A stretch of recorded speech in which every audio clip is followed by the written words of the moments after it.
My daughter said, "We just want to be free of him, Mom." So I gave them exactly that, changed the locks, froze the accounts, handed my wife a flash drive mid-dinner, and walked out while they just SAT there. I never thought one misstep could change everything. My name is Theodore. I'm 51 years old, and I live in a quiet 2-story house just outside of Albany, New York. It's the kind of place with creaky stairs and narrow hallways, where every floorboard remembers your weight. That's where it happened, right there on the stairs I'd walked 1,000 times before. It was a Saturday morning. I was heading downstairs, one socked foot in front of the other, half distracted by my phone buzzing with another work email. I barely saw the toy at the edge of the step, a rubber unicorn or something Zoe must have left behind. My heel hit it just wrong. The next second, I was airborne. I crashed down hard, tumbling like a rag doll, and landed flat on my side with a thud that rattled through my bones. I felt the pain instantly, a deep, sharp ache shooting up my arm. My shoulder twisted unnaturally, and I knew something was broken. "Jesus," I groaned, clutching my arm, trying to breathe through the pain. I heard footsteps rush toward me. "Oh my God, Theo." Jade knelt beside me, her hands fluttering around my body without really touching me. She didn't seem panicked, just off, detached, like she was playing a role and couldn't remember the lines. "Are you okay?" Zoe asked, crouching beside her mother. She sounded worried, but her eyes darted around like she was trying to assess something else. Not my injury. Something else. "Get my phone," I mumbled, trying to stay conscious. But neither of them moved. Jade leaned in closer to Zoe, brushing her hair behind her ear. "This could work," she whispered, low but not low enough. "What?" Zoe blinked. "This could work," Jade repeated, clearer this time. "He was alone. If we say he was drinking again." I froze. I didn't move. I didn't blink. I just kept breathing, letting my body go slack, pretending the pain had knocked me out. It wasn't hard. I felt like vomiting. But Mom. "Honey, this is what we needed. If the court thinks he's unstable, the divorce will go faster. The settlement will swing in our favor." I couldn't believe what I was hearing. My wife. My daughter. Zoe hesitated, then nodded slowly. "I'm tired of pretending," she said, her voice cold. "We just want to be free of him, Mom." My heart cracked, right there on the cold hardwood floor. I'd always suspected Jade wasn't happy. The way she looked through me at dinner. The way she sighed when I talked too long about work. But I never thought she'd turn my daughter against me. I never thought she'd wait for me to break so she could twist the knife. Their words faded into the background, my pulse roaring in my ears. I lay there, eyes shut, breath shallow, listening. Every word they spoke confirmed it. This wasn't new. This was a plan. A strategy. My body hurt, but nothing compared to the sting of that betrayal. Eventually, Jade stood up. "Call 911, she told Zoe. "Let's make sure it looks good." I stayed still. I knew now. I knew the truth. They were never coming to help me. They were just waiting to see how they could benefit. And in that moment, lying on the floor of my own home, I stopped being the man they thought they could manipulate. I started becoming the man who would take everything back. The cast on my arm itched like hell. It was heavy, awkward, and made doing even the smallest things a pain. But none of that bothered me as much as the silence in the house. That was about 2 weeks after the fall. I was back from the hospital, sleeping in the downstairs guest room, since the stairs were too risky with my arm in a sling and my shoulder still healing. Jade had taken over the upstairs bedroom. Zoe stayed holed up in hers most of the time, and I just watched. My name is Theodore. 2 weeks ago, I thought I had a wife and daughter. Now I wasn't sure what I had, maybe a legal liability and a blood relative who barely remembered who I was. They acted different, but tried to pretend it was normal. Jade would make me toast in the morning and ask how I was feeling, but her smile never reached her eyes. Zoe would pass by and mumble a forced, "Hey, Dad," before vanishing back into her phone. And me? I played my part. I was the sad, broken man recovering from a bad accident. I even let them think the pain meds made me groggy and confused. I had to, because that fall didn't just break my arm, it cracked open the lie I'd been living in for years. In the quiet moments, I sat on the edge of the bed with my good arm resting on my lap and thought about everything. How long had they been planning this? Was it just the fall that gave them the push they needed? Or had they always seen me as something to be discarded once they'd squeezed everything out? It was the little things that started adding up. The missing money from our joint account. I noticed it on a foggy Tuesday morning when I logged into our bank app. A transfer to an unfamiliar checking account. Then another. Then a tuition payment that didn't match Zoe's regular semester bills. The amounts weren't massive, but they were wrong, they were hidden. And I never authorized them. That night, while Jade was upstairs talking on the phone, I opened her laptop. I shouldn't have, but I did. She'd left it unlocked. There was an email thread with someone named Nelson S. Subject line: "Can't wait for the divorce to be done." One message read, "He's so pathetic now. I just need to stay sweet until it's finalized. Then we're out." I stared at the screen until my vision blurred. So that was it. Nelson, her boss. The guy she used to claim was just a little flirty. Zoe, whose tuition I had scraped and saved to help pay, was apparently more than willing to pretend I was an alcoholic for the right payout. I shut the laptop quietly, walked to the sink, and poured myself a glass of water. My hand trembled as I held it. In that moment, I didn't feel angry. Not yet. Just tired. Hollow. I wanted to scream at them, confront them, demand to know how they could do this. But something told me to wait. If I moved too soon, they'd cover their tracks. They'd lie. They'd twist things until I looked like the crazy one. No, I needed to be smarter than that. So I smiled when Jade handed me my morning coffee. I thanked Zoe when she picked up my prescription. I let them believe I was slow, broken, and harmless. Inside, I was building a plan. Quietly. Carefully. Because the man they thought was too weak to fight back? He was just getting started. I started with the basics, a new notebook, a burner phone, and a post-it note on my bathroom mirror that just said, "Stay quiet. Stay smart." Every day was a performance.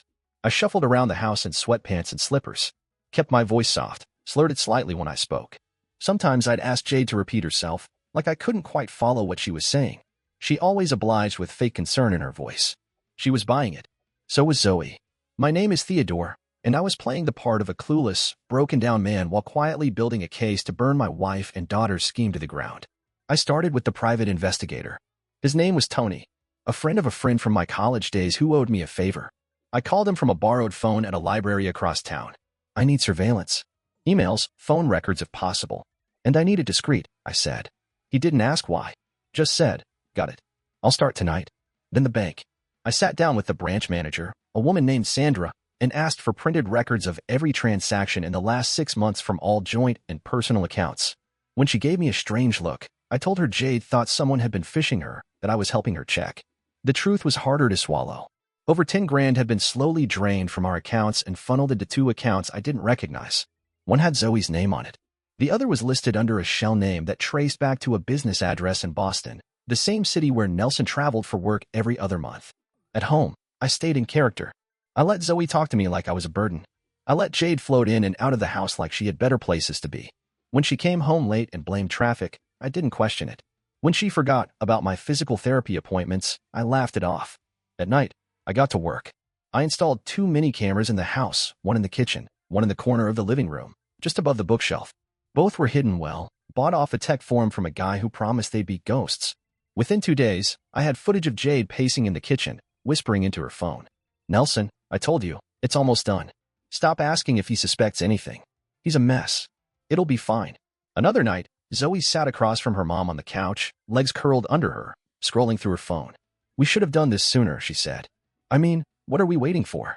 Just get the papers signed, get your half, and let's move on." My chest clenched when I heard that, but I kept watching. I watched and listened and logged everything. I had pages of notes now.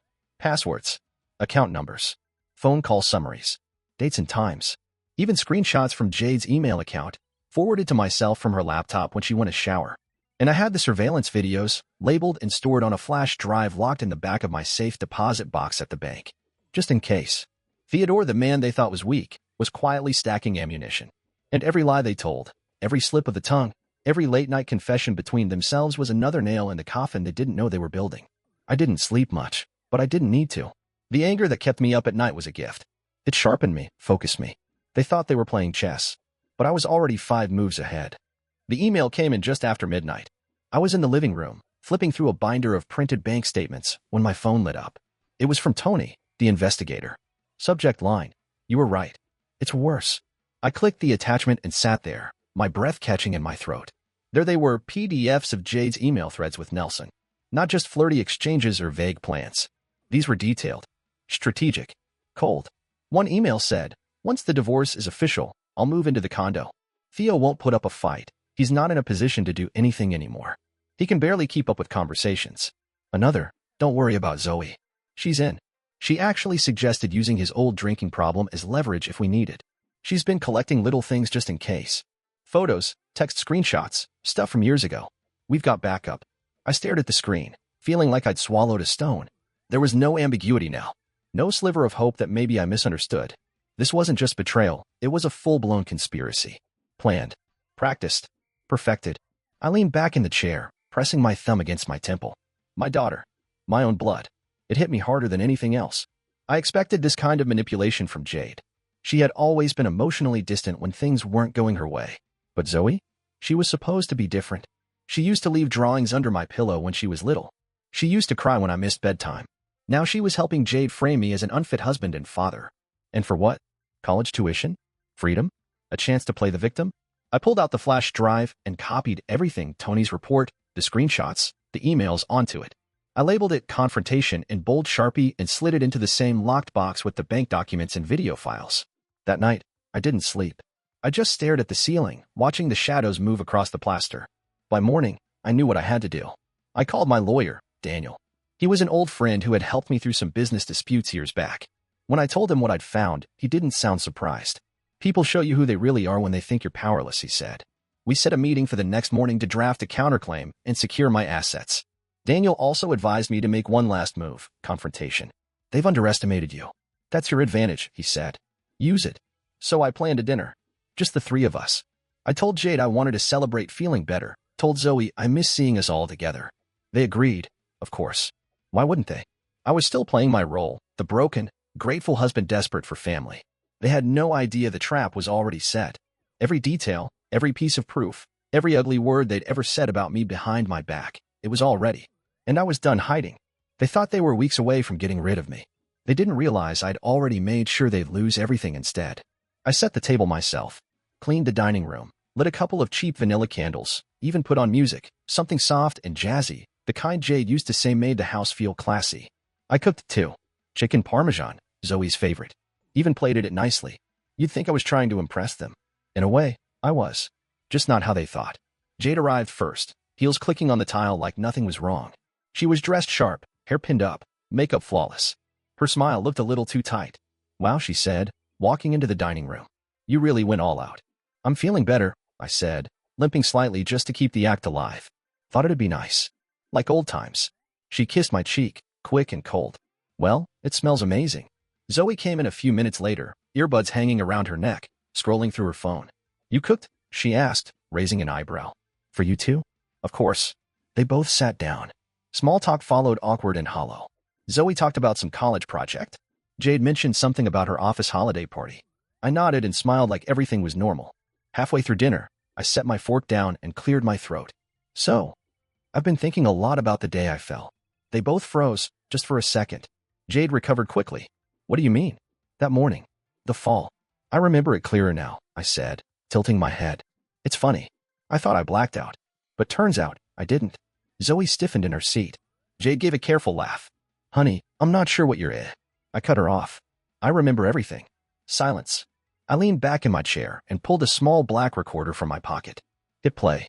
Their voices filled the room. The audio was crisp. Jade, this could work. Zoe, I'm tired of pretending. Jade, if the court thinks he's unstable. Zoe, we just want to be free of him, Mom. Zoe's fork clattered to her plate. Jade's face went white. What the hell is that? She asked, her voice low and sharp. That, I said, setting the recorder down, is the moment I realized I wasn't crazy. That my wife and daughter were planning to ruin me. Jade stood up. This is illegal. You can't record. Oh, it's legal in New York, I said. One-party consent. Look it up. Zoe looked like she wanted to sink through the floor. I reached for the folder I'd hidden beneath the table and dropped it beside my plate. Bank records, printouts of emails, photos of her and Nelson leaving a hotel together. Divorce papers, not the ones she drew up. Mine. I know everything, I said calmly. The fake narrative, the hidden money, the affair. It's all here. Jade's hand shook as she flipped through the folder. She looked up at me like she didn't recognize who I was anymore. Theo, we can talk about this.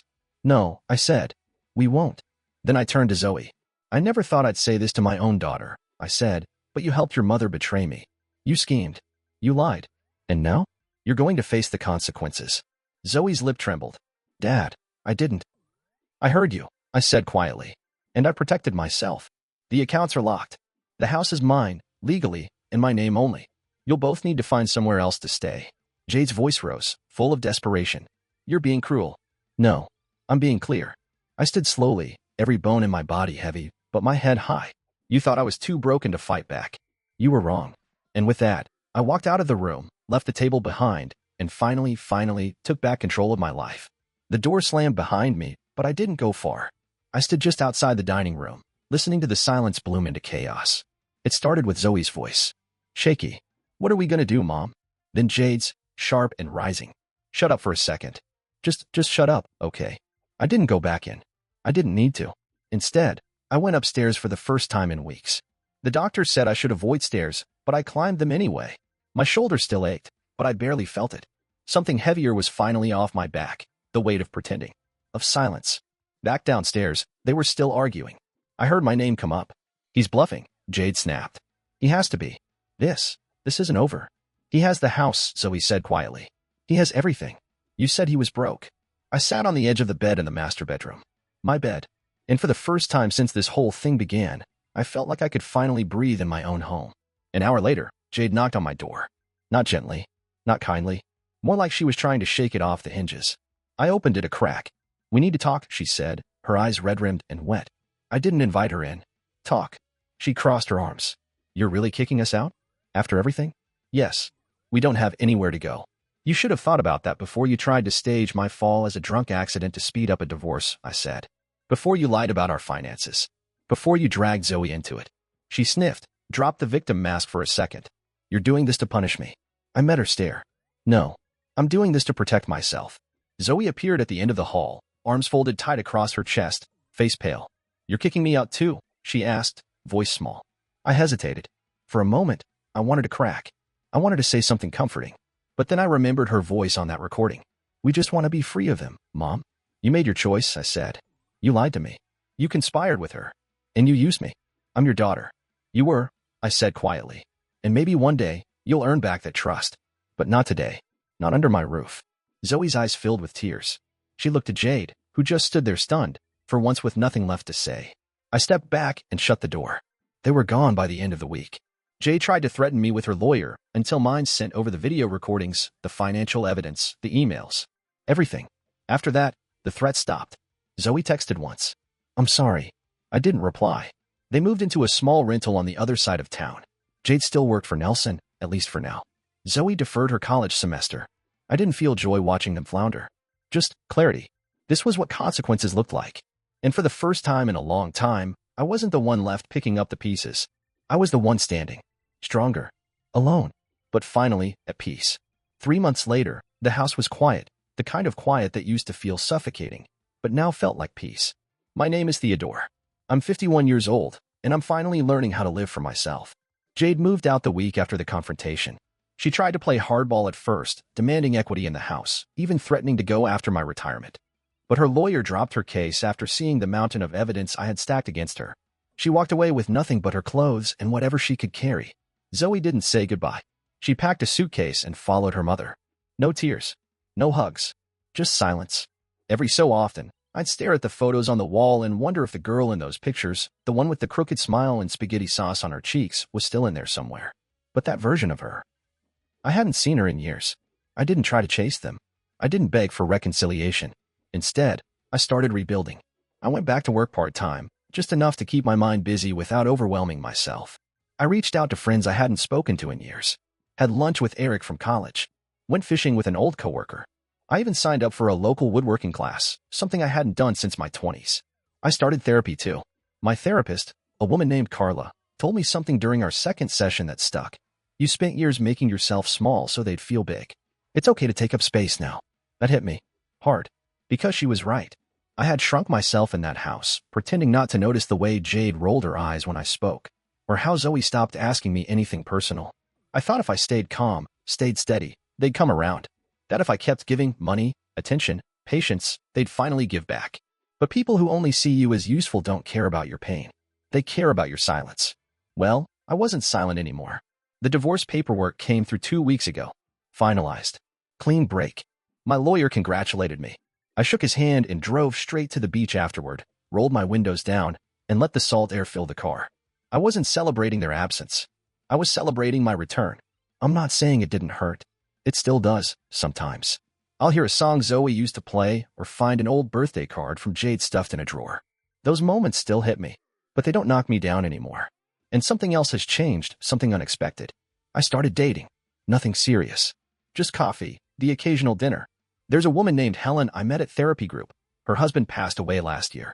She's quiet, kind, The way she listens reminds me that there are still good people in the world. People who see you, not what they can get from you. Last night, I sat on the porch with a glass of wine, watching the sun dip behind the trees. No noise. No chaos. Just me. I thought about everything I'd been through. The betrayal. The pain. The silence. And then I smiled. Because even with all that behind me, I was still standing. Still healing. Still here. And this time, I wasn't shrinking for anyone. This was my life now. And it was finally mine.